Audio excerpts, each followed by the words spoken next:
Welcome back to the Off the Record podcast.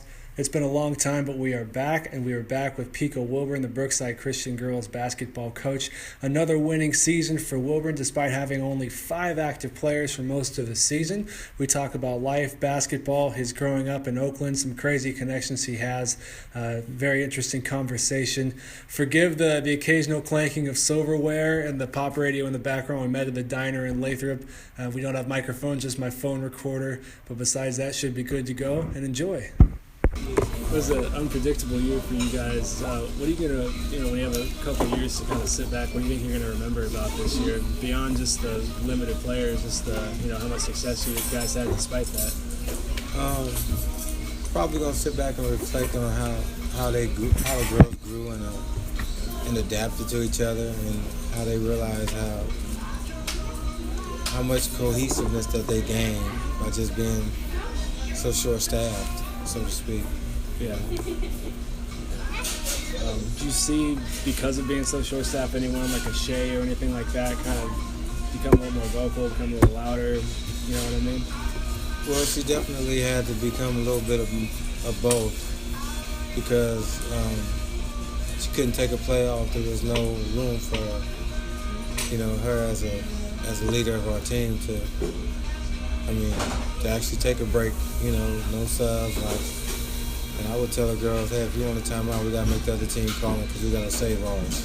Yeah. So you guys are that tired, and let's go out there and do what we have to do to get some timeouts called. Yeah. Go hard so we can sit down and then get back out there. Yeah.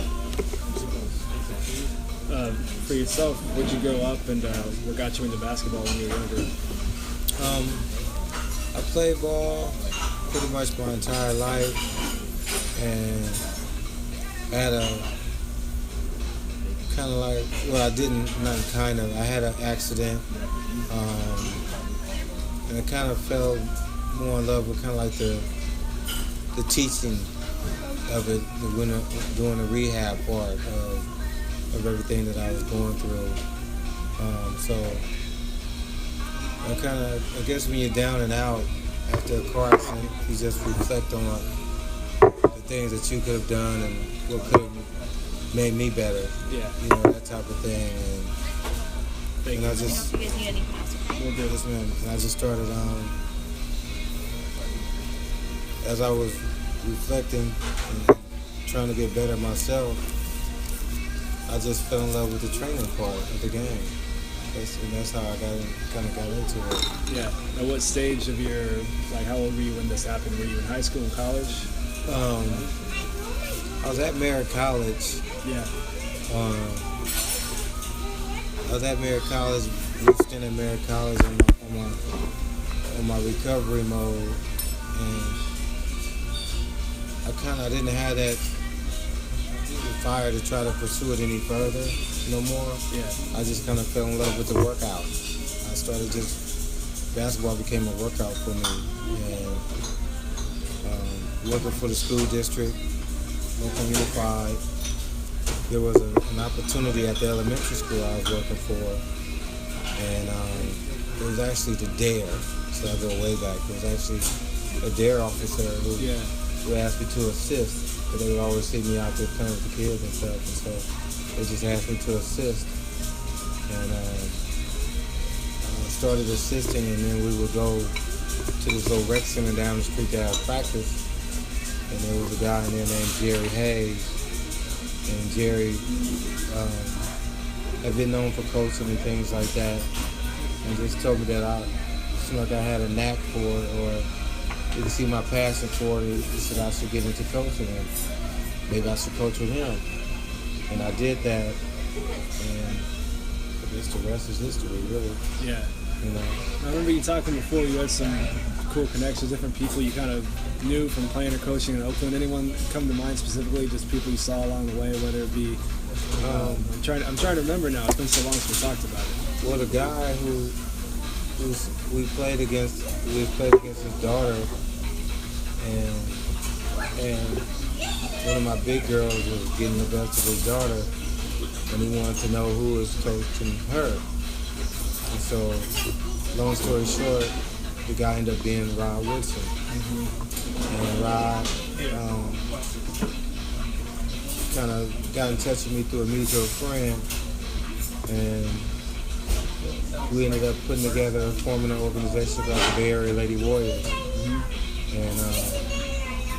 And that's when I hit the AAU scene hard with girls. It was right there. We were already doing okay, but when you get somebody that has a passion for sports like he does, and he doesn't, and he's not going to go halfway. He's going to go all out, and he want to go his best for the kids, and he made it happen for a lot of kids. I mean, hundreds and hundreds of kids, like, throughout the years. How much are you still involved in AAU stuff? For me? Yeah. I'm still involved. I coach with the Oakland Soldiers.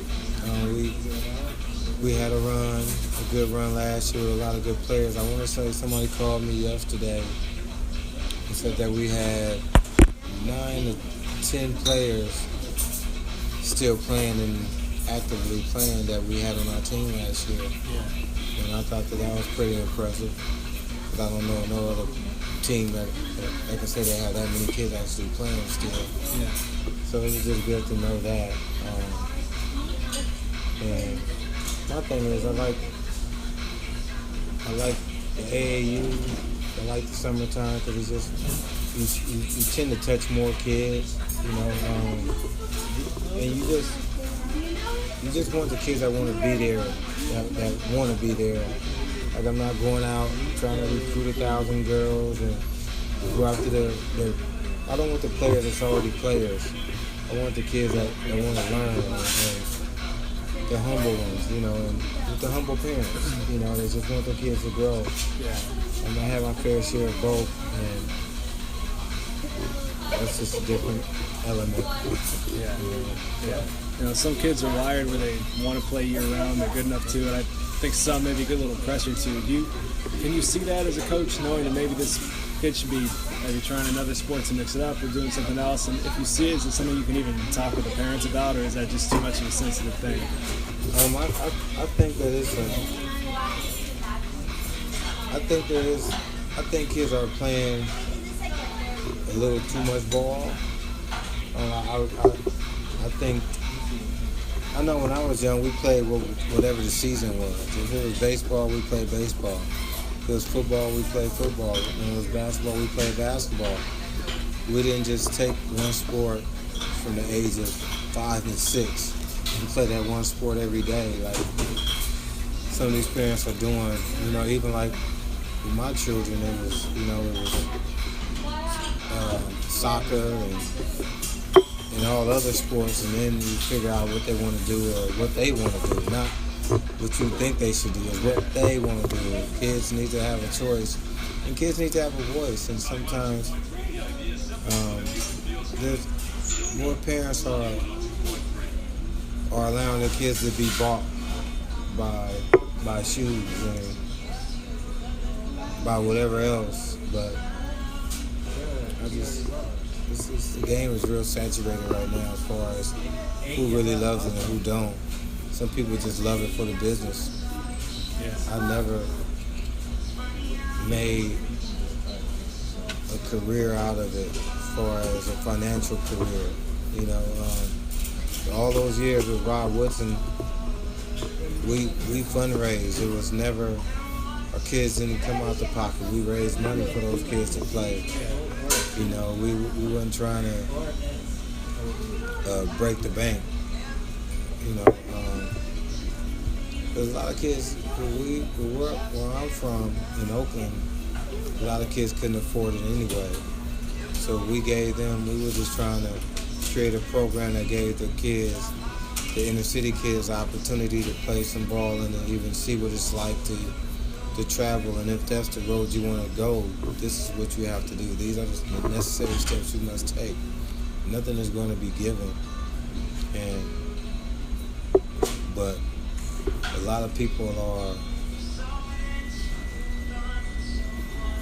are giving too much. A lot of people aren't letting the kids earn it. They're giving it to them because they feel like they're the next best thing. How about letting that kid be the next best student? Why does it have to be the next best down at Taurasi or Candace Wiggins or whatever the case may be? There's a lot of girls out here with a lot of talent, but at the same time, they still need to be kids. We're taking that away from it. And it gets to a point for me to where I know I'm getting close to the end because a lot of times the fun isn't there because of the way that the game is being ran. There's a lot of unfair opportunities for a lot of different kids. The game has changed. It's changed a lot. Do you ever, if you have a kid whose parents are maybe being just not letting him play, not letting him be a kid, do you ever have a word with them, or is it a line that you're hesitant to cross because you don't want to deal with any extenuating circumstances afterward? Sometimes I've had kids in the past who I think parents done too much, and there are a lot of kids now. Parents are doing even more, and it's you talk to them, you try to enlighten them without crushing them. You just say to them, maybe their body needs a break. Maybe their body just needs to heal for a minute. Yeah. Like now, people are starting AAU. They're practicing from December. Some are going year round. They're not even letting them finish the high school season before all these other coaches are out there so-called recruiting them, not even allowing them to finish their season. I know our biggest thing as kids was representing our school. It wasn't, the summer wasn't our biggest thing. It was, your school being the best school in the city. And people respect your school. Or, hey, because we went to Carter, so they were like, hey, those Carter boys over there, they got a good team. And then you had, the Gary Paytons and them over at McClymonds, and then you had the Hook Mitchells and them down in West Oakland, at Lowell. And so the games would be, you had the Wally Thomases at Frick, and then you had the Ollie Lewis and them at McChesney. These are all middle schools in Oakland, and the games were standing room only because you had the Antonio Davises, the Greg Fosters, and the Brian Shaws and them. All these guys are playing in the same gym on the weekends, as we were kids. And so it's just, it has definitely changed. It's tough because some parents think that their kid is going to miss out because they're not playing, and that's just. And a lot of times it's just bad information, but sometimes it's. My thing is you don't have to go 24/7, but when you go hard. That's all it is. You don't have to make it your completely life. Now, if you feel like that's something you want to do for your life, you do have to invest a lot of time and energy into it. Yeah. But you don't need 5 or 6 trainers. You don't need to be on a certain shoe team to be able to make it. You just have to bring what you got and show what you got. And if all else is there, it'll happen. Just like Gianna Summers was on my same team with Mariah Moore and Zaire Williams, who's at New Mexico State. New Mexico was just on TV the other night. Mariah and them was on TV not too long ago, and Mariah was a McDonald All-American. Gianna Summers is a dynamic player, very underrated, as you see what she's doing at UOP. But yeah, thank you. It's weird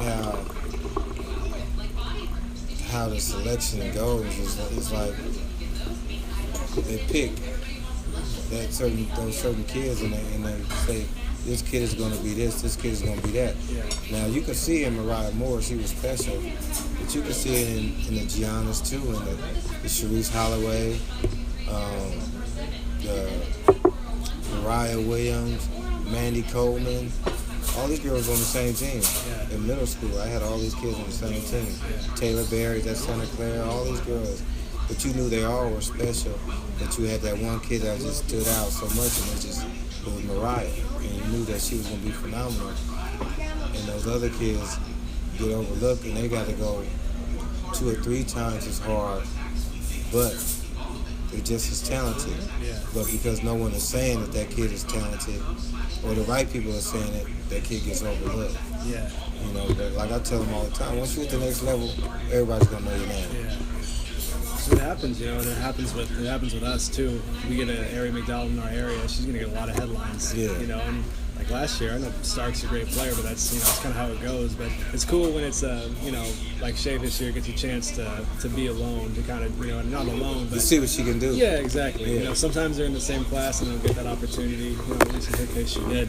Because had my role players played like they played this year with Ari. You know what I mean? But because Ari was who she was, and it's kind of easy. Her skill set was so dominant. They just sit back and watch the every show instead of playing with her. In any sport, I think sometimes you get someone that's transcendent. You just it's easy to kind of sit there and do it. Yeah, and that's what a lot of the girls do, and you don't knock it. You just try to tell them, hey, you can do the same. You can play just as hard as her.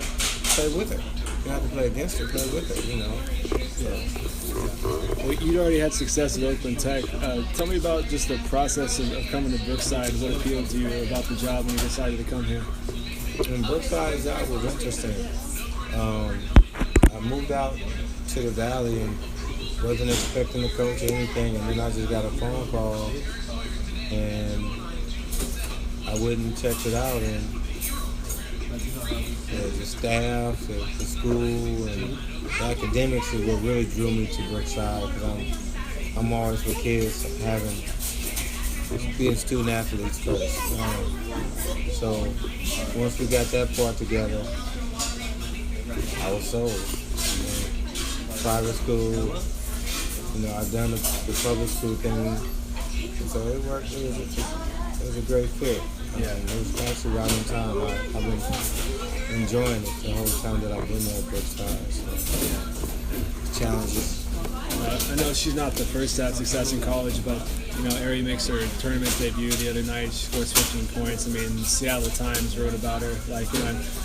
That's a big deal. Doesn't happen to a lot of athletes. Regardless of if it's her or anyone else you coached before, how rewarding is that as a coach to see someone do their thing as an adult at different levels, whether it be college here or playing somewhere pro in Europe?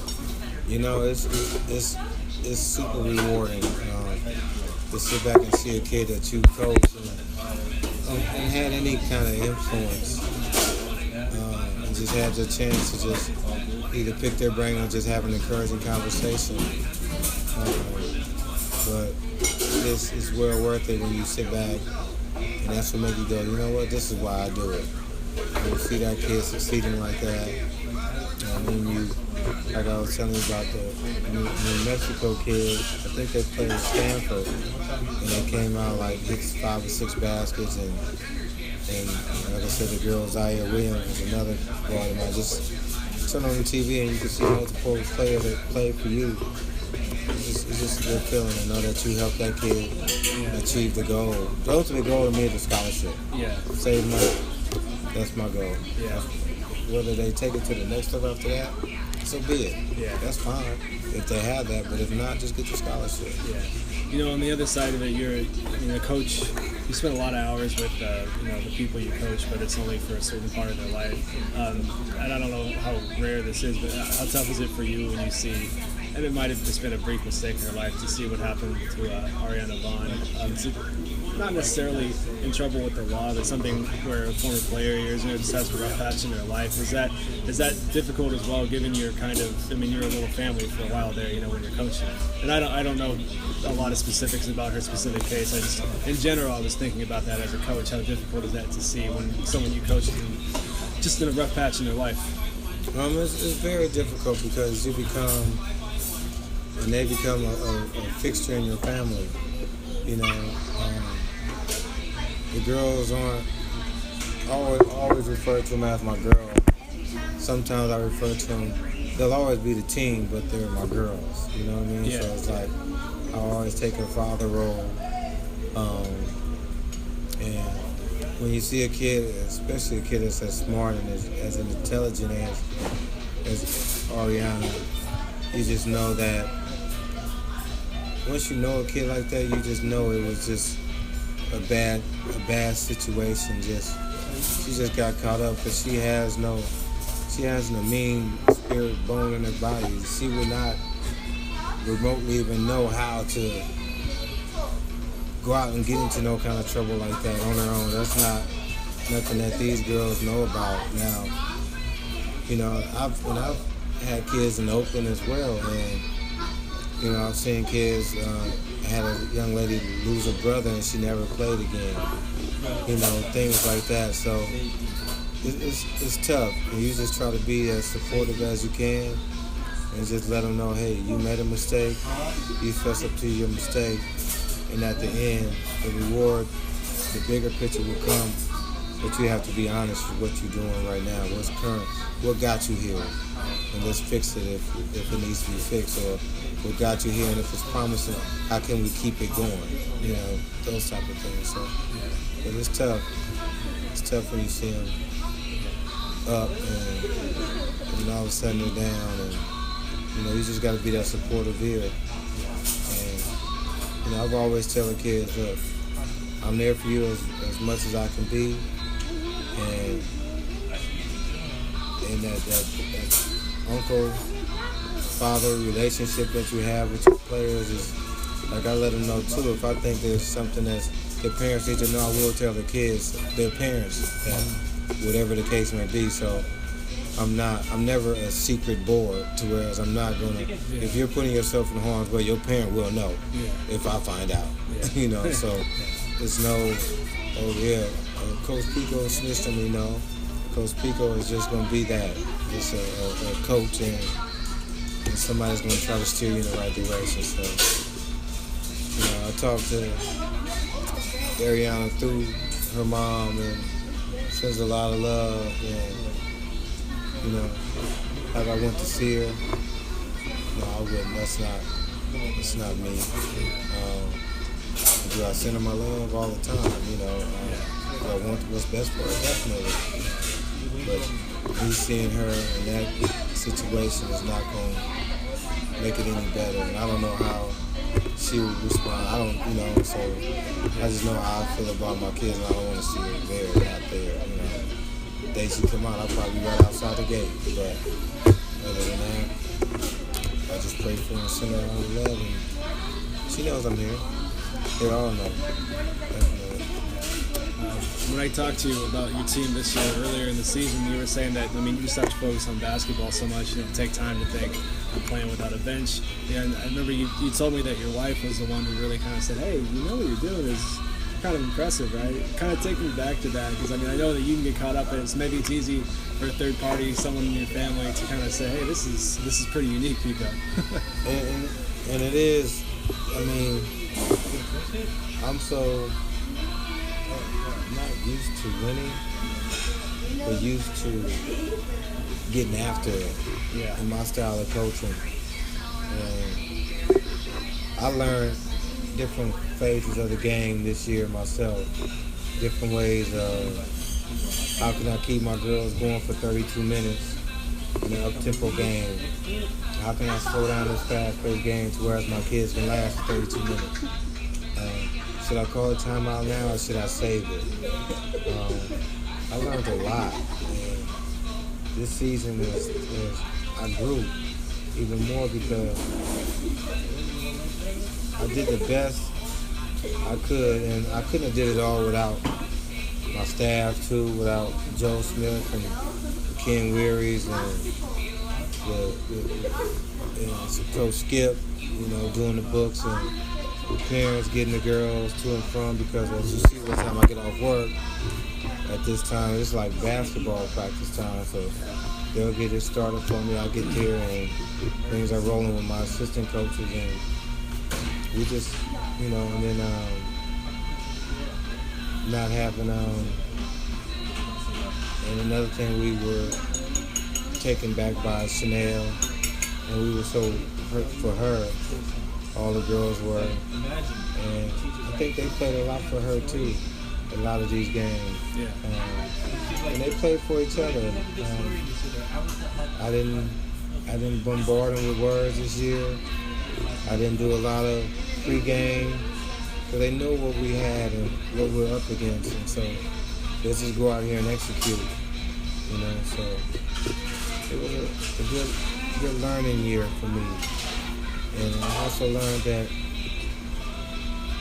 with the right group of girls, you can get what you want to out of them, as long as they're committed to you. Yeah. I know you take the approach of we'll play whoever we get seeded against, we'll play whoever we play. I mean, obviously, the past 5-6 years, Brookside's track record speaks for itself. I think 4 or 5 section titles now in that time. You're in a state game 2 years ago. Regardless, the jump from Division 4 to 1 is pretty big and pretty fast. Did you guys have any reaction to that this year? I mean, obviously you guys, talent-wise, who you can play with belong there, but I mean, that's usually you see a team go one by one by one, and that was a big push because I think they're trying to do the competitive equity thing now. Did it catch you off guard at all? No, because I mean, we played. If you look at it, we played Berkeley High. Yeah. We beat Berkeley High. We played Oakland High. We lost to Logan, I think, like by 4 or 5. But these are with 5. You know what I mean? Like they got 12 or 13 kids and they're throwing at us, and we lost to them. And I think that was kind of like our losses weren't. We had maybe two significant losses. Our first game was West Campus. No, I'm sorry, Clovis West. Our very first game. They beat us, hands down. We weren't ready. First game of the year. Yeah. Weren't ready for it. And then we were 6 deep, and he pressed the whole game. He did all the things he's supposed to. Yeah. If I see a team with 5 players, I'm pressing the whole game too. And that's what was good. Most of my girls, that we were pressed the whole game and we overcame. And we still, like Heritage, we had Heritage. We shouldn't have lost that game in Heritage. Yeah. We shouldn't have lost to James Logan. We shouldn't have lost to St. Mary's or Albany. Those games were all winnable games. It was like 3 to 4 point margins. We were down to Capilindo like 7 to 11 to 33 or something like that, and came back 1 by 20. So Capilindo, I think, is still alive. We beat West Campus, and then we lost to West Campus, but by 4 or 5. It's not like even the Heritage, that game turned around on 1 shot. So one player. Just Chanel. 2 players. We got Ashton healthy, and we got something going. So it was all a learning curve for us. At the end of these things, I like to do, it's kind of like a lightning round. They don't have to answer fast, but they're kind of just quick questions, a little bit different. If that's cool with you. All right. What's the best basketball movie you've ever seen? Fisher Say Pittsburgh. I haven't seen that one. What's it about? It's Dr. J. There was a couple of guys. It's probably personal too, because a couple of guys were from Oakland. Yeah. 2 twins, and it was about a team that weren't any good, and a team that was counted out, and they had like a team full of misfits, and they went on to win the championship. It was like, it was pretty good. Yeah. Pretty good. How about the worst one you've seen?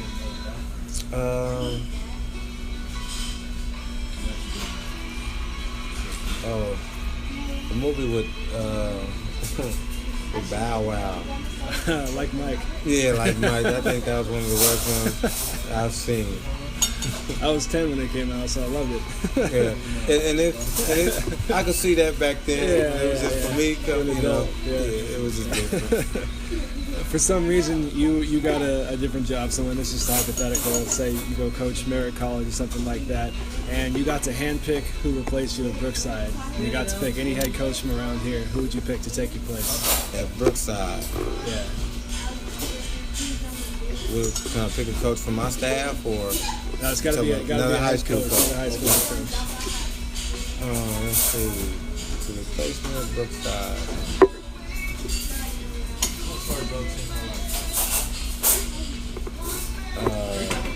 My man.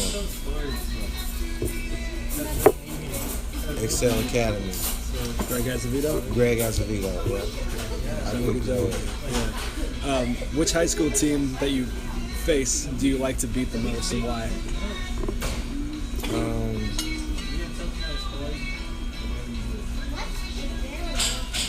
Berkeley High.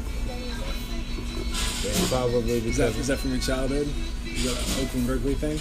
Oakland Berkeley thing, but it's also when I coached at Tech, we played them every year for a playoff game. Okay. So it was always Oakland Berkeley, Oakland Tech, and Berkeley High girls. So it was a bit of rivalry. So to beat them with Brookside, I don't think I've lost to Berkeley at all. So it's one of those things.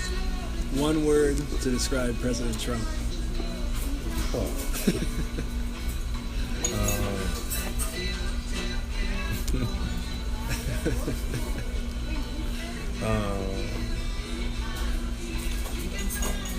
Oblivious. I'll leave it there. Oblivious. You have a vote. Who's your NBA MVP this year? NBA MVP.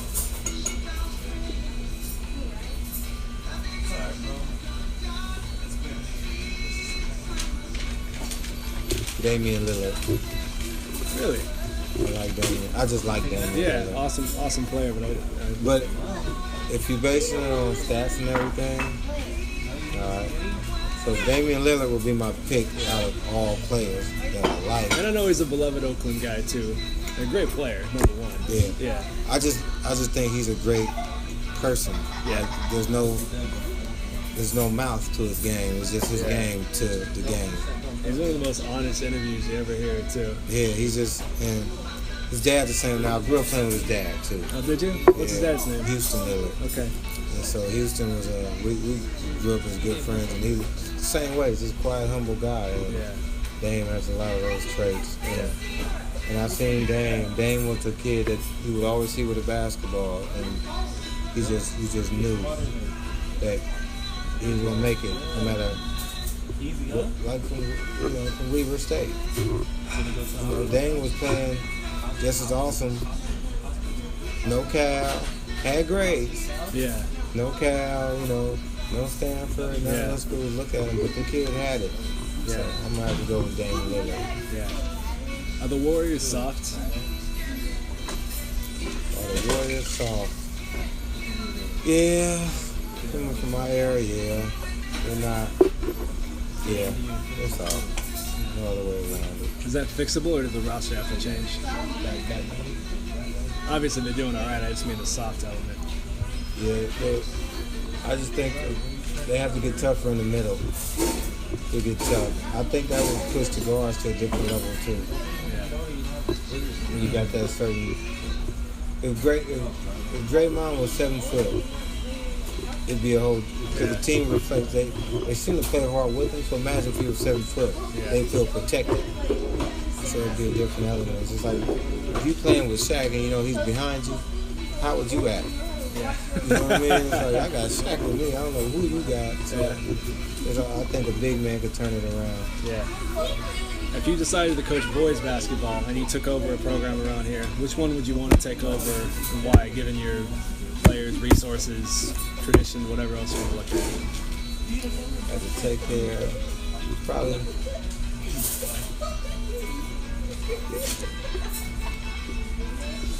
It's not based on the record or anything. It's just no. I would like Excel because I like the facility. Okay. I like the gym? Yeah, I like the 2 facilities. I think it's an ideal location. What's one thing, this is my last one, what's one thing you wish every parent and fan would know, whether it be about what your girls have to go through, what you have to go through, just basketball in general? One thing that you think there's just a glaring ignorance about?